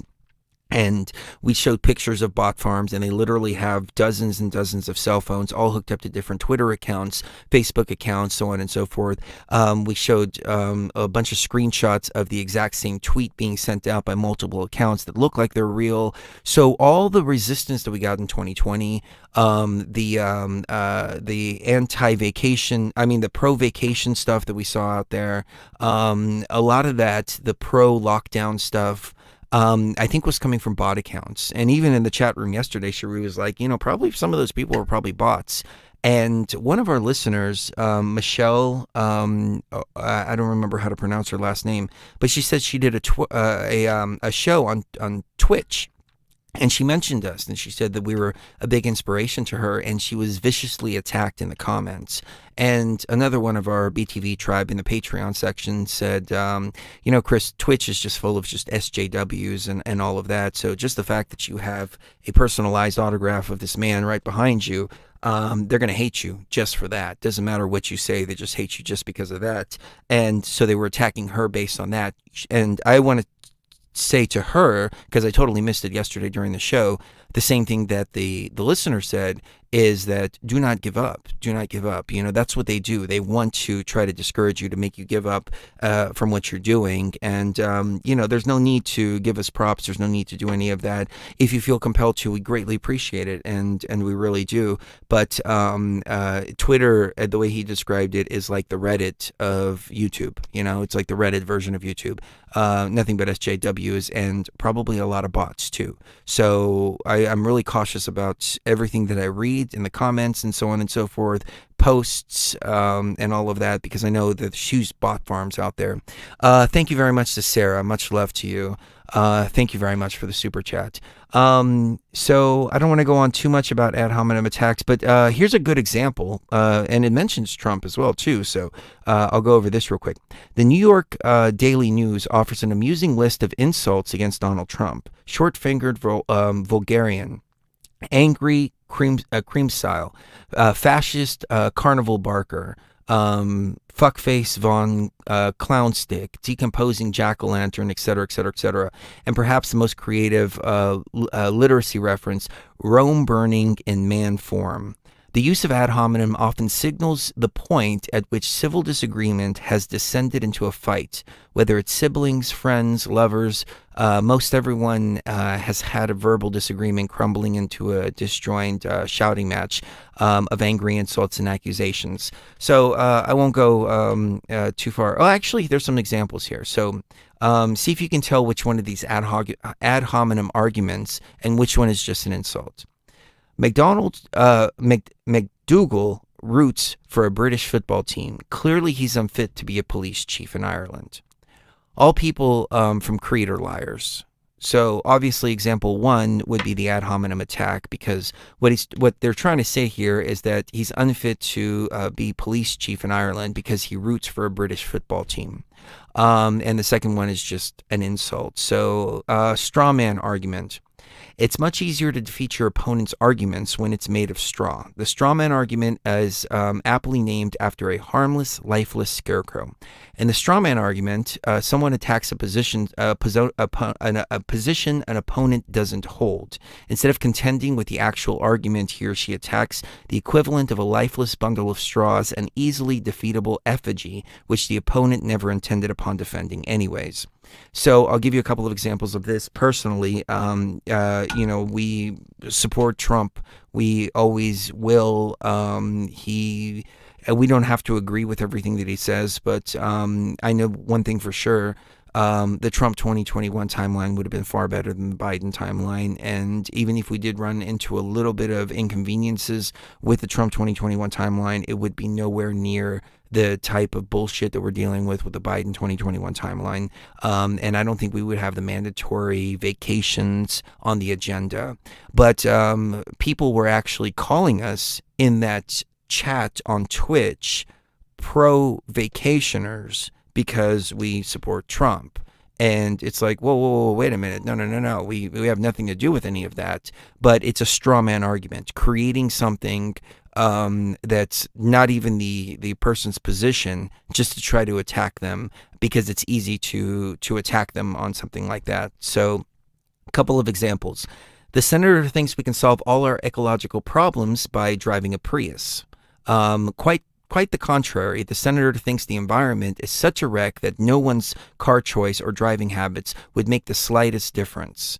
There were two examples there of a straw man attack.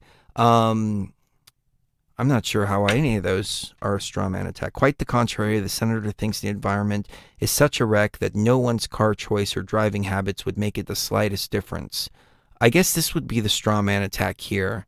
Because this is something a little more specific. I don't know. I don't think these are good examples of a straw man attack. But anyways, appeal to ignorance. Anytime ignorance is used as a major premise in support of an argument, it's liable to be fallacious and appeal to ignorance. Naturally, we're all ignorant of many things. And just to clear it up for anybody that is ignorant of the word ignorance, ignorant means lacking knowledge of. Being stupid is not having the ability to have that knowledge or to gain that knowledge. So calling somebody ignorant really isn't an insult, in my opinion. It means that you lack information. But it's cheap and manipulative to allow this unfortunate aspect of the human condition to do most of our heavy lifting in an argument. Interestingly, appeal to ignorance is often used to bolster multiple contradictory conclusions at once. Consider the following two claims. No one has ever been able to prove definitively that extraterrestrials exist. Therefore, they must not be real. No one has able to prove definitively that extraterrestrials do not exist. Therefore, they must be real.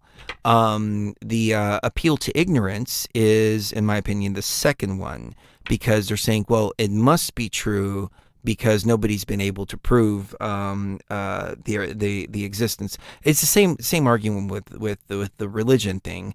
So the religious thing is, well, you can't prove that God doesn't exist, so therefore he must.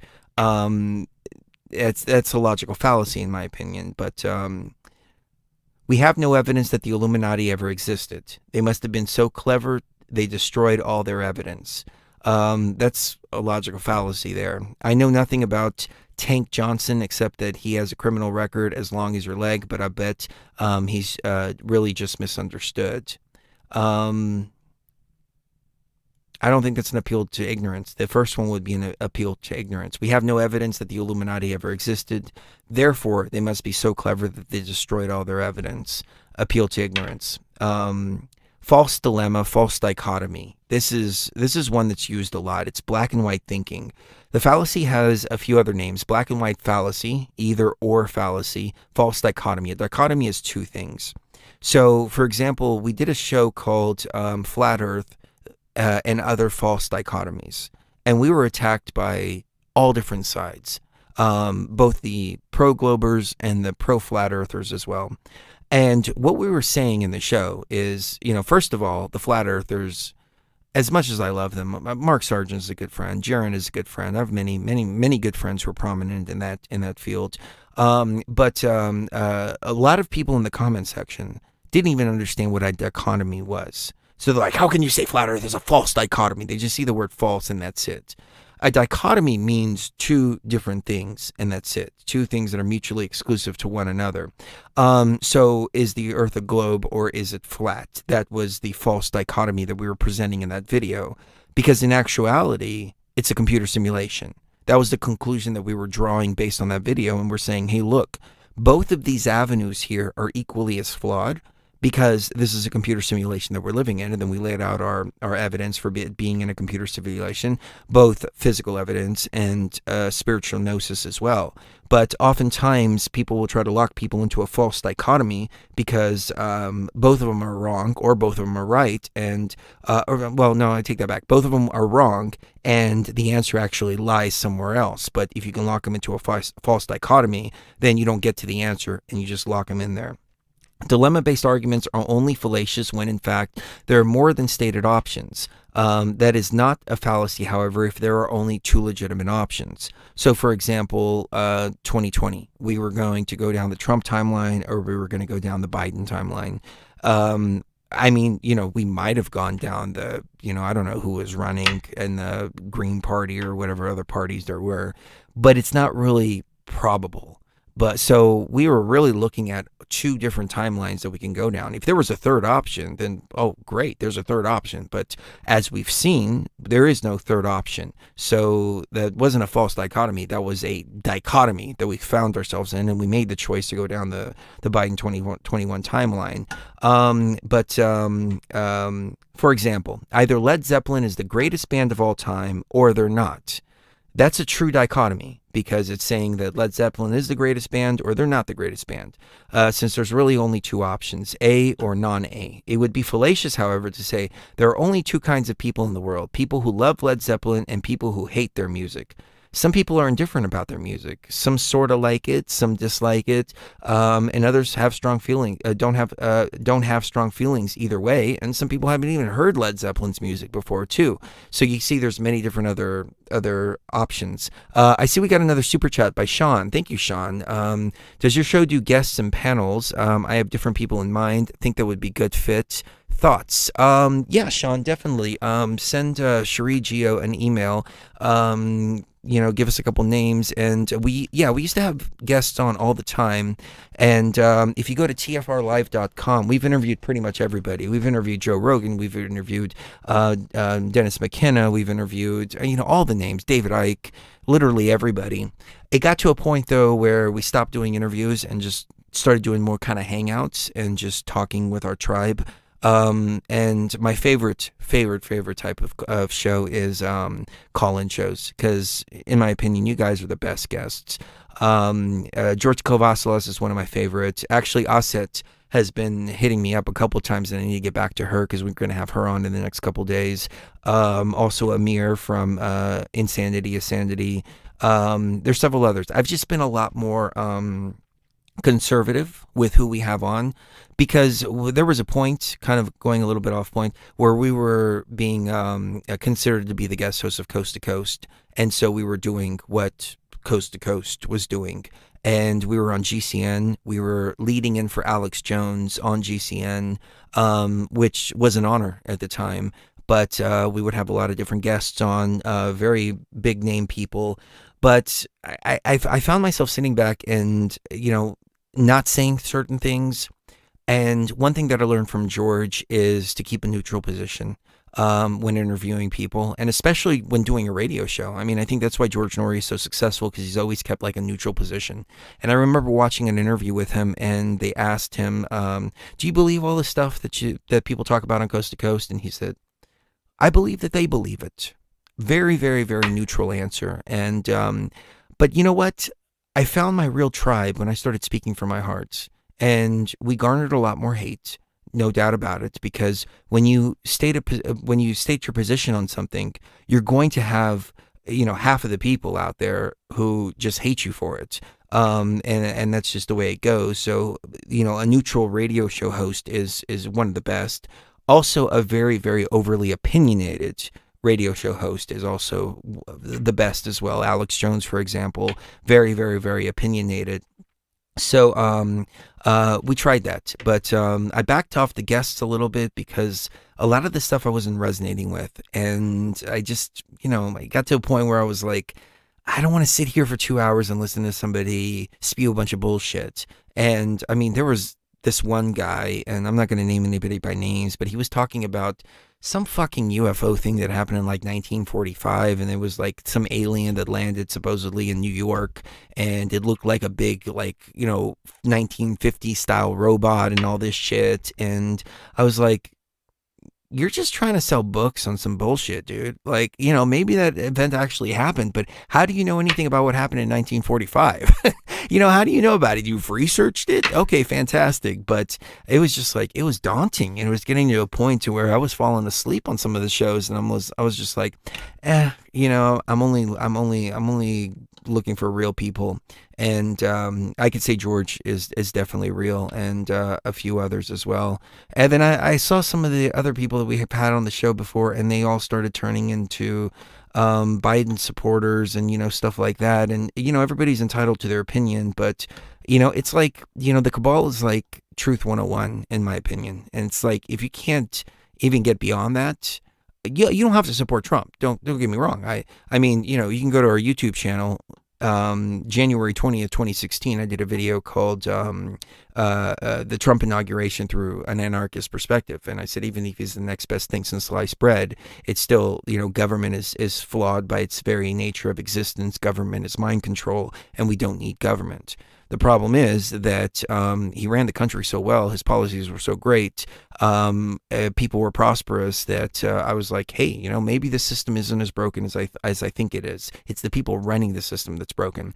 And then the whole BLM Antifa thing made me go, okay, we're not ready for anarchy. We're not even close to ready for anarchy because people cannot govern themselves. So my views started to change a little bit as a result. And the other thing that I really liked about him is the fact that he wasn't a politician, and he was a businessman. He ran things like a business, and I don't think we'll see a guy like him again. So you won't hear me promoting any other politicians or any politicians, period. He was an anomaly in the system. And I know there's some controversy around him right now regarding his stance on the whole vacation thing and all that, but as I've said before, my position is that he's the leader of the free world, and I think he still is. I don't think anybody recognizes Biden, but he's gonna say what he needs to say in public, to the masses out there. It's not just us that he's speaking to.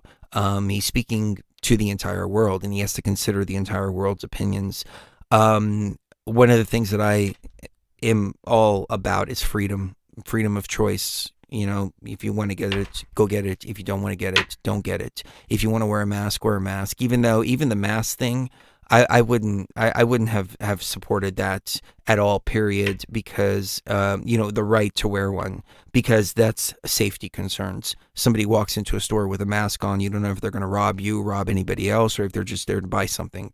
And we've seen a lot of people running in with masks and taking advantage of the mask situation and getting away. And they can't trace them, they can't track them, they can't do anything like that to make sure that justice is served. And we saw videos of people literally walking into small businesses, everything from small businesses to Walgreens, and literally just shoplifting and just grabbing stuff and just throwing them in bags and all of this. And, the people couldn't do anything about it. And they were all masked up by governor mandate as well.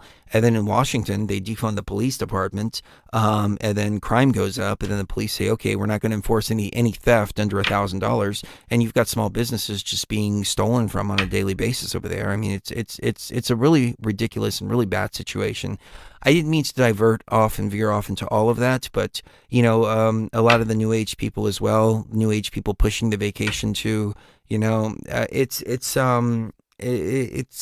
I don't know. It's a complex issue for me, and it's one that I've thought critically about too.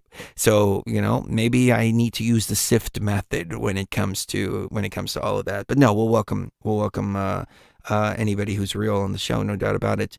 Slippery slope fallacy. You may have used this fallacy on your parents as a teenager, but you have to let me go to the party. If I don't go to the party, I'll be a loser with no friends. The next thing you know, I'll end up alone and jobless, living in your basement when I'm 30. The slippery slope fallacy works by moving from a seemingly benign premise and or starting position and working through a number of small steps to an improbable extreme.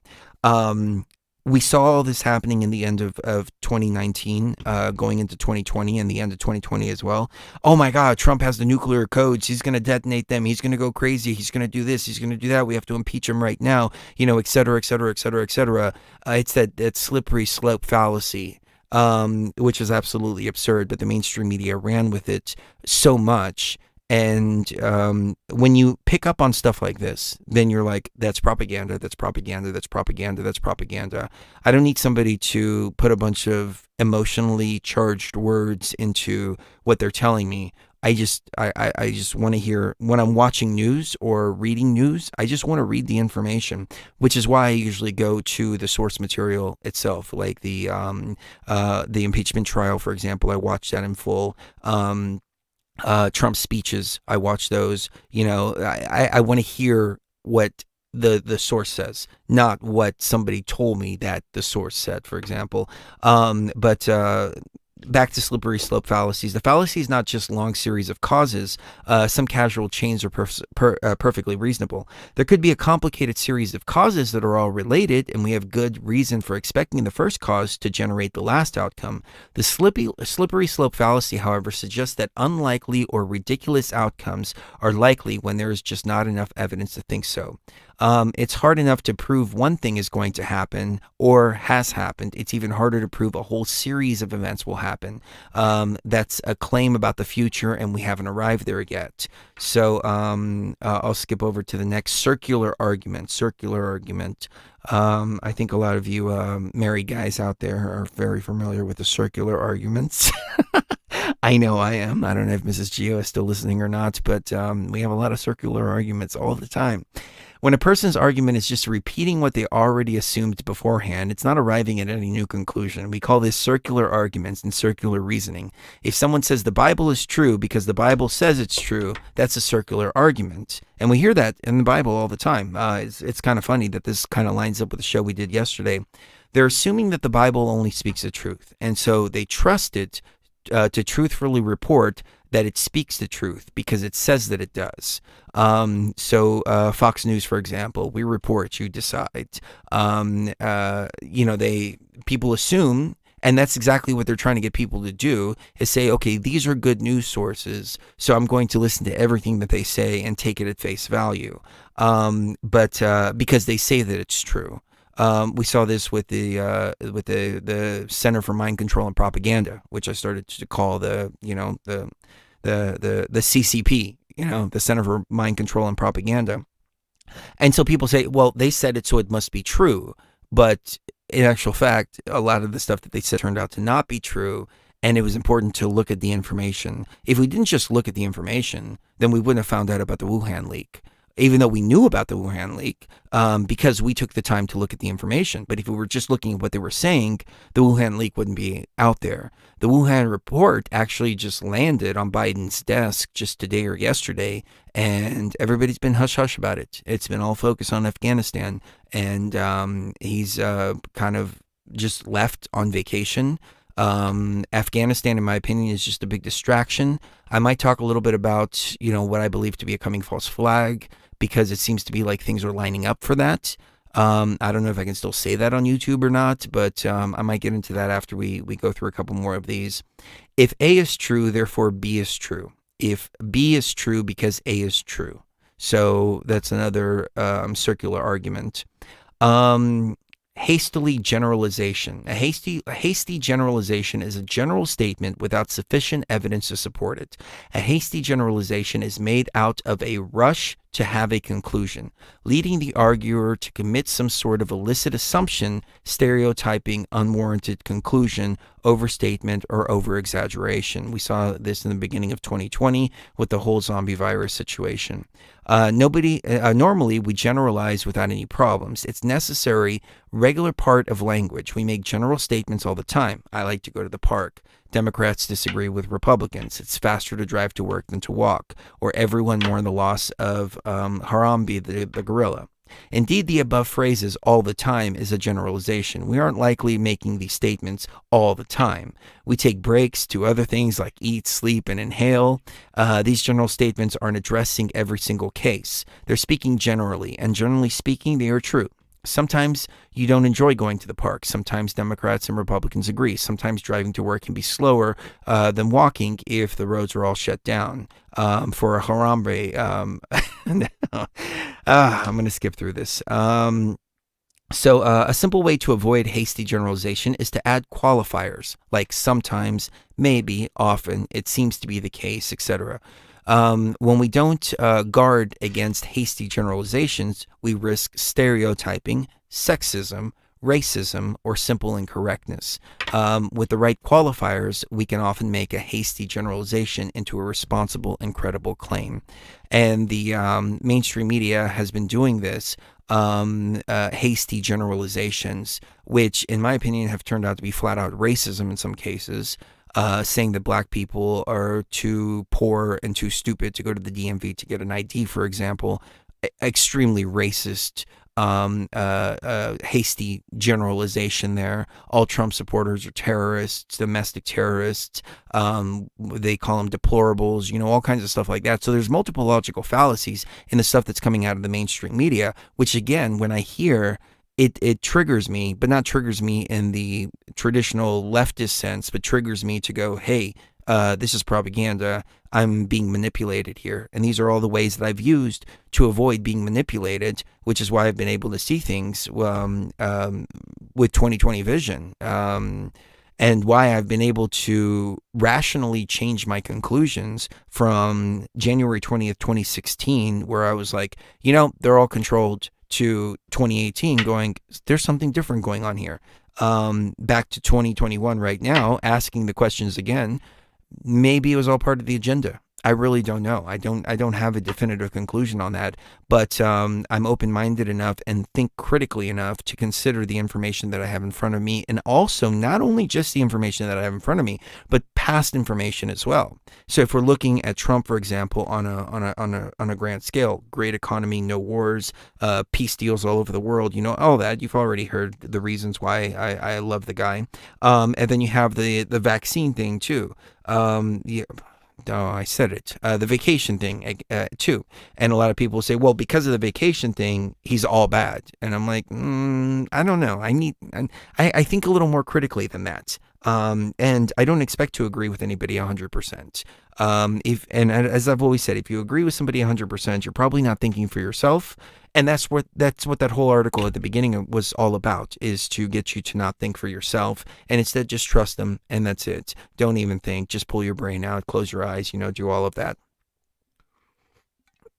I hope this isn't boring, you guys and gals. I think last time, some of this stuff was a little bit boring, but it's important. It's important because they teach this in Ivy League schools. They teach this in media school. They teach this all over the place, but they don't teach it to the general population out there on purpose because they want to be able to use these tactics on you without you being able to recognize them. A red herring fallacy is a distraction from the argument, typically with some sentiment that seems to be relevant, but really isn't relevant to the topic.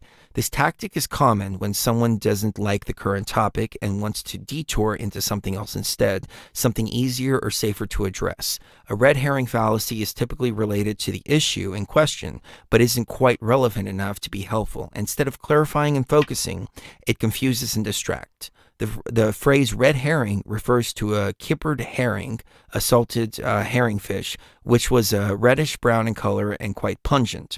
According to legend, this aroma was so strong and delectable to dogs that it served as a good training device for testing how well a hunting dog could track a scent without getting distracted. Dogs aren't generally used for hunting fish, so a red herring is a distraction from what he's supposed to be hunting. A red herring fallacy can be difficult to identify because it's not always clear how different topics relate. A side topic may be used in a relevant way or an irrelevant way. In a big, meaty disagreements of our day, there are usually a lot of layers involved with different subtopics weaving into them. We can guard against the red herring fallacy by clarifying how our part of the conversation is relevant to the core topic. So we'll go to a couple of examples here. My wife wants to talk about cleaning out the garage, so I asked her what she wants to do with our patio furniture. Now she's shopping for new patio furniture and not asking me to clean the garage. My wife wants to talk about cleaning out the garage, so I asked her what she wants to do with the patio furniture because it's just sitting in the garage taking up space. So number one would be the red herring argument because it's something completely and totally off topic and doesn't have anything to do with cleaning the garage. The second one has everything to do with cleaning the garage. We'll go through a couple more here. I know this stuff is a little bit daunting. Appeal to authority. This is one that's really good because we saw this being used in 2020 and still to this day. The fallacy happens when we misuse an authority. The misuse of an authority can occur in a number of ways. We can cite only authorities, steering conventionally away from other testable and concrete evidence as if expert opinion is always correct. Or we can cite irrelevant authorities, poor authorities, or false authorities. So as we saw with the Center of Mind Control and Propaganda and the zombie virus, the whole Wuhan situation as well, they were telling us one thing. We knew the truth was the other. They wanted us to believe them. They wanted us to trust the science. Trust the science. That is an appeal to authority right there. Trust the science. And when I heard that, I was like, no. But it also worked both ways. Trust the plan, too. When I heard trust the plan, that was another appeal to authority, too. Like many other fallacies in this list, the argument from respect can be hard to spot. It's tough to see. I just scrolled up on accident.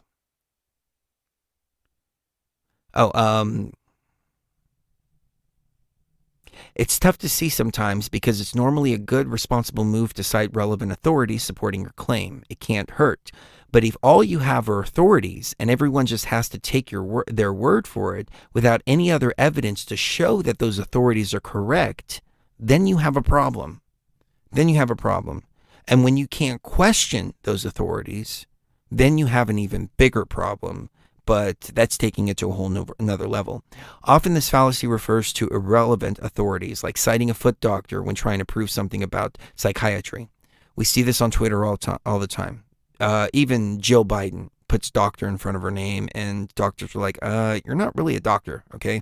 You shouldn't be putting doctor in front of your name. But a doctor of gender studies, for example, is not going to have information about the zombie virus. But a doctor who has a doctorate in gender studies may be on Twitter and cited as an authority about something. And unfortunately, the way things are happening, the real doctors out there who do have the credentials who are speaking out against it are being shut down. But that's a censorship issue. That's not a logical fallacy issue. Suppose someone says I buy Hanes underwear because Michael Jordan says it's the best. Michael Jordan may be a spokesperson, but that doesn't make him a relevant authority when it comes to underwear. This is a fallacy of irrelevant authority. Now consider this logical leap. 4 out of 5 dentists agree that brushing your teeth makes your life meaningful. Dentists generally have expert knowledge about dental hygiene, but they aren't qualified to draw far-reaching conclusions about its existential meaningfulness. This is a fallacy of misused authority. For all we know, their beliefs about the meaning of life are just opinions, not expert advice. And if I can interject here, and if it comes up a little bit later, forgive me, but if 4 out of 5 doctors, or if they say, dentists say that flossing is good for your teeth, well, they're an authority on that. So that would be an actual argument and an actual statement from the dentists themselves. However, 4 out of 5 dentists agree that flossing is good for your teeth. May make a little bit more sense because I've spoken to enough dentists, some that listen to this show, who say that flossing is not good for you. Instead, what you should use is a water pick or get in the shower and just let water run through your mouth. Because when you're flossing, you can tear your gums up. And if you're tearing your gums up, all you're doing is just pushing bacteria into your gum line, especially if you're not flossing the right way. Some dentists agree with that I've seen. Other dentists do not. So that's even questionable.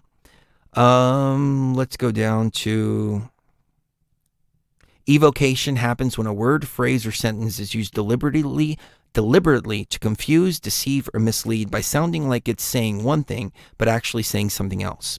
Evocation comes from the roots equal and voice and refers to 2 voices a single word can say, 2 different things. Another word is like this is ambiguity. When it's poetic or comical, why can't I say that word? We call it a play on words, but when it's done in political speech, an ethics debate, or in an economics report, for example, it's done to make the audience think you've said something, you're saying something you're not. That's when it becomes a fallacy. Sometimes this is not a fallacy per se, but just a miscommunication. The evocation fallacy, however, has a tone of deception instead of just a simple misunderstanding. Often this deception shows up. Oh my God, I got a lot of S's in my voice today.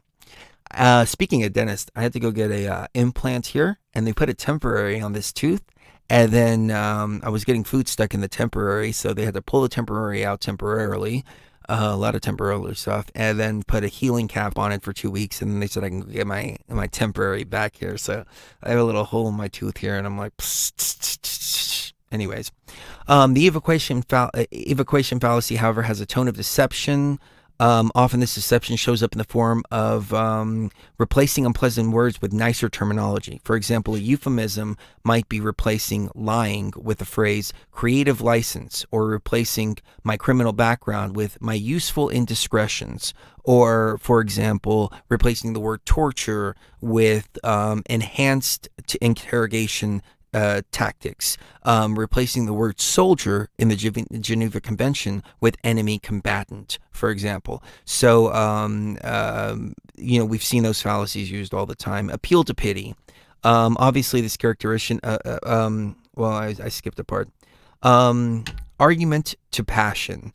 Like the ad hominem fallacy above, it is a fallacy of relevance. Personal attacks and emotional appeals aren't strictly relevant to whether something is true or false. In this case, the fallacy appeals to the compassion and emotionally sensitivity of others when these factors are not strictly relevant to the argument. Appeals to pity often appear as emotional manipulation. Now, I have some examples here, but I'll give you some examples. If you don't wear your mask, you're going to get other people sick. If you don't go on vacation, you have a potential of spreading it to other people. What about the children? What about the children? What about the children? Those are all appeal to pity or appeal to emotions, all fallacies. And literally everything we've heard in 2020 about everything has been appeal to ridicule, appeal to emotion, ad hominem attacks, all of these different logical fallacies, which is why I've been sitting back just dumbfounded at the